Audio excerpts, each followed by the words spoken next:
Hello everyone, welcome back to a online solution. मैं हूं अशफाक। कैसे हैं आप लोग? तो आज इस वीडियो में हम लोग सोशल साइंस ज्योग्राफी का बहुत ही इम्पोर्टेंट सब्जेक्टिव क्वेश्चन पढ़ने वाले हैं।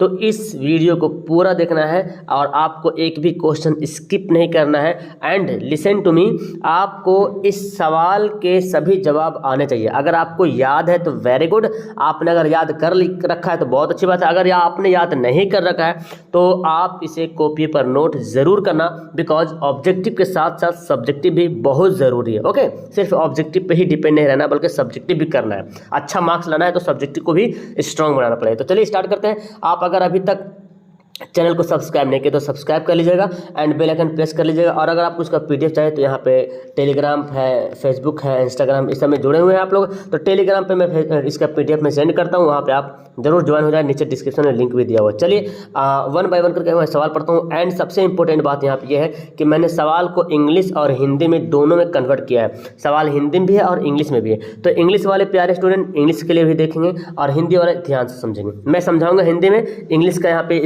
दे दूंगा, आप स्क्रीनशॉट लेना, ठीक है।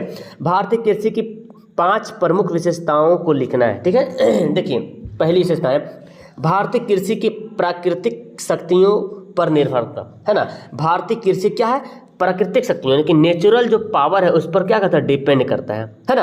यानी कि भारतीय कृषि की 5 प्रमुख विशेषताएं बताना है कि क्या क्या खूबियां हैं। तो पहली खूबी, आपको खूबी याद रखना है, यही पॉइंट याद रखना है, एग्जाम में सब लिखा जाएगा, बस इस पॉइंट याद रखना है।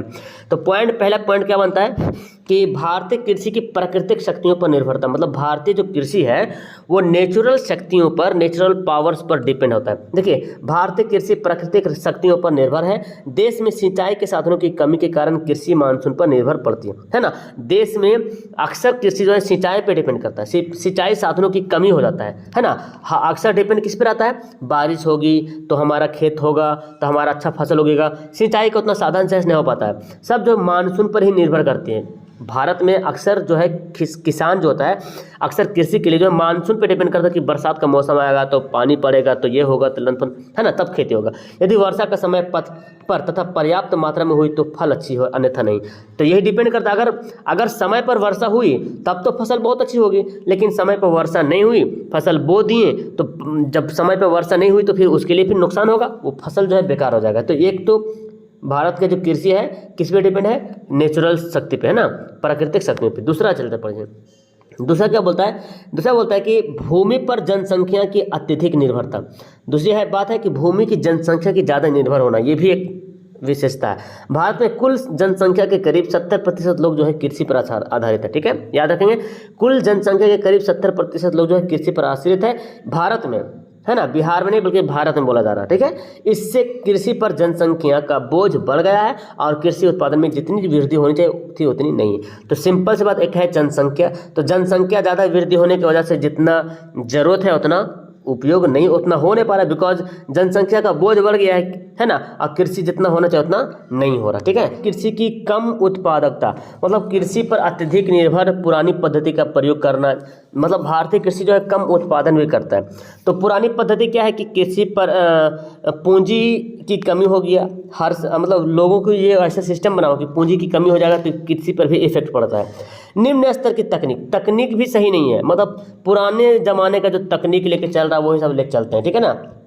इसके कारण भी अन्य देशों की तुलना में भारत की उत्पादकता बहुत कम है। मतलब दूसरे देश की अगर तुलना की जाए भारत के साथ तो भारत की उत्पादकता जो है दूसरे देश से कम पड़ जाती है। आगे पढ़ते हैं। आगे क्या है? कृषि उत्पादन में खाद्यान्नों की प्रमुखता। अब देखिए, क्योंकि देश में जनसंख्या बहुत तेजी से बढ़ रही है, अतः बढ़ती हुई जनसंख्या को खिलाने के लिए भारतीय कृषि में खाद्यान्नों के उत्पादन को ही प्रमुखता दी जाती है। क्योंकि जाहिर सी बात है कि भारत में जनसंख्या काफ़ी तेज़ी से बढ़ रही है, तो इसको पूरा करने के लिए क्या होना चाहिए? कृषि में जो खाद्यान्न यूज करते हैं उसमें प्रमुखता दी जाए, मतलब उसमें जो है खाद्यान्न बेशक अच्छे तरीके से खाद्यान्न वहाँ पे प्रयोग किया जाना चाहिए, तब जाके कृषि उत्पादन जो है क्षमता बहुत बेहतर रहेगी, ठीक है। आगे है व्यावसायिक फसलों का कम उत्पादन, मतलब जो बिजनेस टाइप का जो फसल है उसका उत्पादन कम किया जाए, इसके बारे में बोला जा रहा है। व्यावसायिक फसलों का कम उत्पादन, भारत में खाद्यान्नों के उत्पादन के साथ कुछ व्यावसायिक फसलों जैसे कपास, गन्ना, तंबाकू, तिलहन आदि का भी उत्पादन किया जाता है ना। भारत में भी है विशेषता है कि भारत में खाद्यान्न की फसल उत्पादन तो होता है, इसके साथ साथ जो है व्यावसायिक फसल है वो भी उत्पादन होता है, जैसे कपास, गन्ना, तंबाकू वगैरह भी उत्पादन होता है। ओके, अब यहाँ से हम लोग इंग्लिश वाला समझ लेंगे।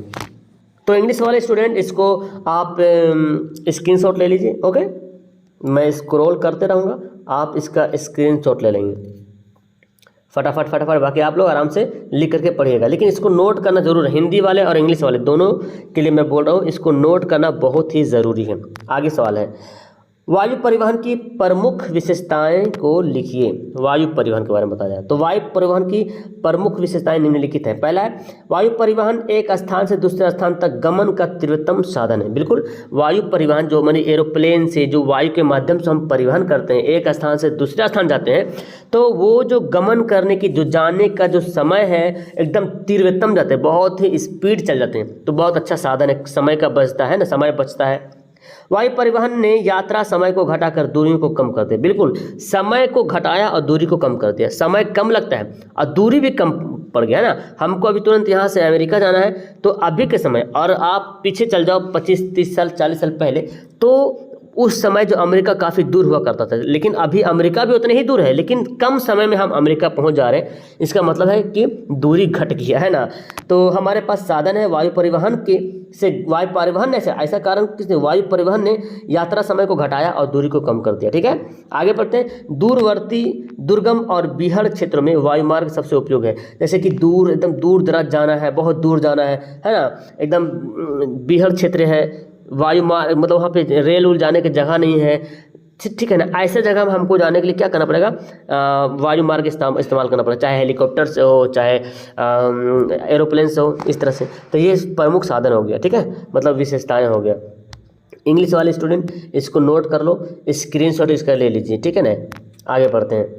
सवाल है दूसरा, समुच्च रेखा। देखिए, बहुत इंपॉर्टेंट सवाल है, जो मैं सवाल बता रहा हूँ काफ़ी इंपॉर्टेंट है। समुच्च रेखा से आप क्या समझते हैं?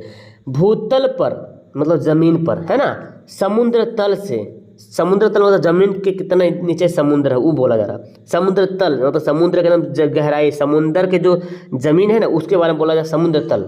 तो भूतल पर समुद्र तल से एक स्थान, एक समान ऊंचाई होगा, ठीक है, एक समान ऊंचाई को मिलाने वाली काल्पनिक रेखा को समुच्च रेखा कहते हैं। देखिए, सिंपल सी बात है, भूतल पर यानी कि जमीन पर समुद्र तल से एक समान ऊंचाई को मिलाने वाली काल्पनिक रेखा को क्या कहते हैं? समुच्च रेखा कहते हैं, काल्पनिक रेखा को कहते हैं, इमेजिनरी लाइन होता है, ठीक है ना।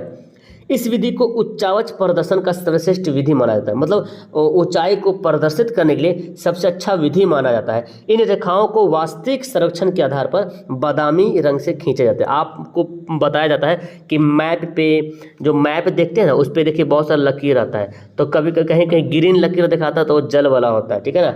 अब देखिए बादामी दिखा रहा तो क्या समझेंगे? समुद्र तल से ऊंचाई, जमीन पर से समुद्र तल से ऊंचाई दिखाता किस कलर का? बादामी कलर का। तो यही है उच्चावच। ओके, अब इसको इंग्लिश में देख लीजिए, इसको इंग्लिश में क्या बोलते हैं? Contour line. देखिए, कंटूर रेखा भी बोलते हैं ना, कभी कभी दे देगा हिंदी में कंटूर रेखा, तो इंग्लिश वाले तो फायदा उठा लेगा, हिंदी वाले समझ लीजिए कंटूर रेखा मतलब समुच्च रेखा, ठीक है ना। इसको आप इसको नोट कर लेना और इसको पढ़ लेना। ओके, यहाँ पे देख रहे हैं। चलिए चौथा सवाल पढ़ते हैं। चौथा सवाल भी काफ़ी अहम है, काफ़ी इंपॉर्टेंट है। सवाल बोलता क्या कि सोन अथवा कोसी नदी घाटी परियोजना के महत्व पर प्रकाश डाली, मतलब सोन नदी के बारे में बताना है और कोसी नदी के बारे में बताना। तो मैंने यहाँ पे लिखा है, पूरा लॉन्ग तो नहीं लिखा है, शॉर्ट ही किया मैंने। देखिए, सोन नदी घाटी परियोजना क्या है? सोन नदी घाटी परियोजना बिहार की सबसे पुरानी और सबसे पहली परियोजना है। सवाल या ऑब्जेक्टिव सवाल बन जाएगा कि बिहार की सबसे पुरानी परियोजना कौन सी है या बिहार की सबसे पहली परियोजना कौन सी है? तो क्या आंसर देंगे? सोन नदी। इसलिए मैं बोलता हूँ सब्जेक्टिव पर अगर आप फोकस करोगे तो ऑब्जेक्टिव जो है ऑटोमेटिक फोकस हो जाएगा, ठीक है ना। सिर्फ रटने की बात नहीं है। देखिए, अब आपको ऑब्जेक्टिव रटने की जरूरत नहीं पड़ेगा, आप इसको इसी से पता चलेगा कि सोन नदी घाटी परियोजना बिहार की सबसे पुरानी और सबसे पहली परियोजना है। इसका विकास 1874 में सिंचाई के लिए किया गया था। देखिए, अब यहाँ से एक सवाल और बनता है कि सोन नदी का विकास कब किया गया था? 1874 में। इसके अंतर्गत 1874 में सबसे पहले डेहरी में सोन नदी पर अवरोधक बांध बनाकर जल को रोका गया। तो आपको पता है डेहरी ऑन सोन, नाम भी सुने होंगे। सोन नदी पर डेहरी नाम का बांध बना हुआ है जो कि जल को रोकता है, और पश्चिम दिशा में 2 नहरें निकाला गया। क्षेत्र, इन क्षेत्रों को बिहार का धान या चावल का कटोरा कहा जाता है। मतलब जिस एरिया में 2 नहर निकला गया है तो उस एरिया में मतलब फसल बहुत ही अच्छी तरीके से होता है, क्योंकि जब जरूरत पड़ेगा तब बांध खोलेगा। मतलब बरसात पे डिपेंड नहीं रहना है, ये तो फायदा है। पानी को अगर रोक के रख रहा तो यही फायदा है कि सोन नदी के जो पश्चिम दिशा में जो 2 नहरें निकली है ना, तो ये बांध बना हुआ, जब जरूरत पड़ेगा यहाँ इस खेत में, इधर इस एरिया में पानी चाहिए, नहर डैम खोलेगा इधर और इस नहर से पानी जाएगा, तो एकदम समय पर फसल होगा। इसलिए इस क्षेत्र को, जिस क्षेत्र में नहर निकलती है, बिहार में जो है धान या चावल का कटोरा कहा जाता है। ठीक है ना। तो ये रहा। अब यहाँ पे इसका देखिए, एक कोसी नदी बारे में जानते हैं। कोसी नदी आता है, बहुत इंपॉर्टेंट है। कोसी नदी घाटी परियोजना की कल्पना 1896 में क्या कहता है, 1896 में इसकी कल्पना हुई थी कि यार बनाएंगे कोसी नदी। ठीक है, लेकिन 1955 में कार्य आरंभ हुआ। कहीं कहीं सवाल 1954 देता है, 1955 देता है। डोंट वरी, टेंशन मत लीजिएगा, किताब में ही लिखा 1955, और एनसीईआरटी बुक में जब एक्सप्लेनेशन में पढ़ोगे तो वहाँ पे लिखा 1955 में आरंभ हुआ, और एनसीईआरटी बुक में ही जब क्वेश्चन पढ़ोगे तो 1954 ऑप्शन देता है। तो आप ये 1955 के जो करीब रहेगा उसको आप टिक आउट लगाओगे। ठीक है, तो बोला गया क्या कि 1955 में कार्य प्रारंभ हुआ था। दोनों ऑप्शन एक साथ कभी नहीं देगा, 54-55 कभी नहीं देगा, अगर देगा तो 55 सही करेगा। ठीक है, लेकिन 1955 में कार्य आरंभ हुआ। यह परियोजना नेपाल सरकार, भारत सरकार और बिहार सरकार के सामूहिक प्रयास का प्रतिफल है।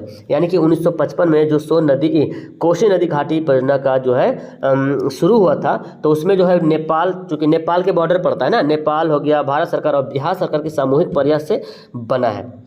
इस परियोजना का मुख्य उद्देश्य क्या था? नदी के बदलते मार्ग को रोकना। देखिए, नदी में मार्ग बदलता है। कोसी नदी को बिहार का शोक कहा, आप यहाँ पे लिख सकते हैं, है ना।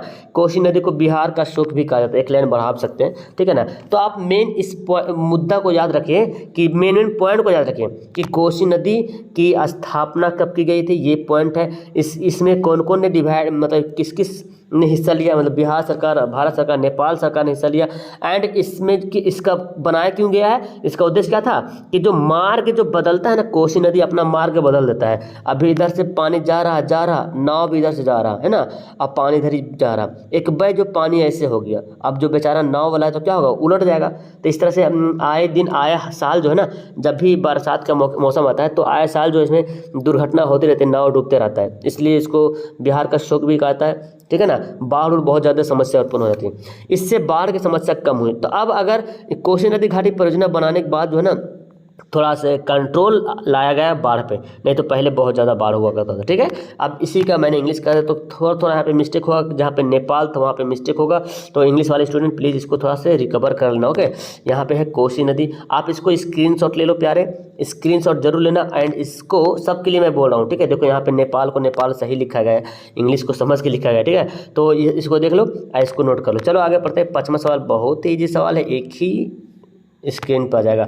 वन के पर्यावरणीय महत्व का वर्णन कीजिए। ये आपको 2 नंबर का सवाल है, ठीक है, इसलिए आपको शॉर्ट लिखना है। मतलब अगर आप इसको कॉपी में लिखो तो क्या लाइन लिखिएगा, यहाँ से यहाँ तक 1 लाइन बनेगा, 2 लाइन बनेगा, 3 लाइन बनेगा, 4 लाइन, 5 लाइन बन जाएगा। 2 नंबर का सवाल 5 लाइन काफ़ी है, ठीक है ना।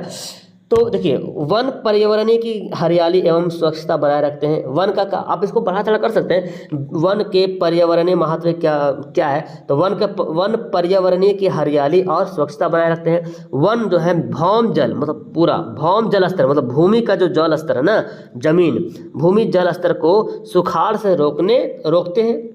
वनों में विभिन्न प्रकार के जीव अपना आवास एवं आश्रय बनाते हैं। वन जंगल जो है उसमें जो अनेक प्रकार के जीव है, जंतु है, अपना आवास बनाता है, रहने का जगह बनाता है ना जी। वनों में विभिन्न प्रकार के जीव अपना आवास बनाते हैं, इससे जीव संरक्षित रहते हैं। इसमें और जोड़ सकते हैं, वन से हम मानव को बहुत फायदा होता है, क्योंकि वन के जरिए हमें ऑक्सीजन प्राप्त होता है। वनों से लकड़ियाँ अच्छी प्राप्त होती है, जिससे हम अनेक प्रकार के फर्नीचर वगैरह भी बनाते हैं, बहुत तरह के कागज़ वगैरह। तो हम लोग बहुत कुछ लिख सकते हैं यहाँ पे, ठीक है ना। आप जितना चाहो तो लॉन्ग कर सकते हो, डोंट वरी। तो ये सब मेन पॉइंट इसको रहा, यहाँ पे नोट कर लो, स्क्रीनशॉट लो इंग्लिश वाले। तो फिलहाल मैंने यहाँ पे आपको इसके बारे में बता दिया है। तो इस तरह से आपको वीडियो मिलती रहेगी एंड इम्पोर्टेंट क्वेश्चन का वीडियो मिलेगा। लेकिन आपको फ़र्ज बनता क्या है कि फ़र्ज ये बनता है कि आपको इन सभी सवाल को याद करना पड़ेगा। तो सबसे पहले नीचे कमेंट करना मत भूलना कि आपको ये सवाल याद कितना था, कितना पैसे याद था, एंड आपने अगर याद नहीं था तो लिखना है, ठीक है ना। नीचे यहाँ पे कमेंट जरूर करेंगे कि यस सर मैं इस सवाल को लिखूंगा, मतलब मैं जो बोल रहा हूँ आप इसको करिए, है ना। नहीं कुछ करने से बेहतर है कि जो बोला जा रहा है उस पर अमल किया जाए, ठीक है। तो इसको नोट जरूर कीजिएगा। अगर आपको याद करना है, आपको याद करने का शौक है, तो सबसे पहला काम इसको नोट करना, अपने कॉपी पर नोट करना। दूसरा पहला काम है नोट करके एक बार अच्छे तरीके से पढ़ना, ठीक है ना। फिर टेंशन मत लीजिए, फिर 2 दिन बाद पढ़िएगा, 2 दिन बाद पढ़िएगा, ऑटोमेटिक ऐसा दिमाग में आ जाएगा, सेट हो जाएगा, याद हो जाएगा, कुछ भारी नहीं है। ओके, तो वीडियो को करते हैं लास्ट। अभी तक जो नए आए, जो पहली बार आए, कांग्रेचुलेसन, वेलकम। आप चैनल को सब्सक्राइब करेंगे एंड वीडियो को लाइक करना मत भूलिएगा, अपने दोस्तों को शेयर करेंगे। That's all, thank you everyone, bye.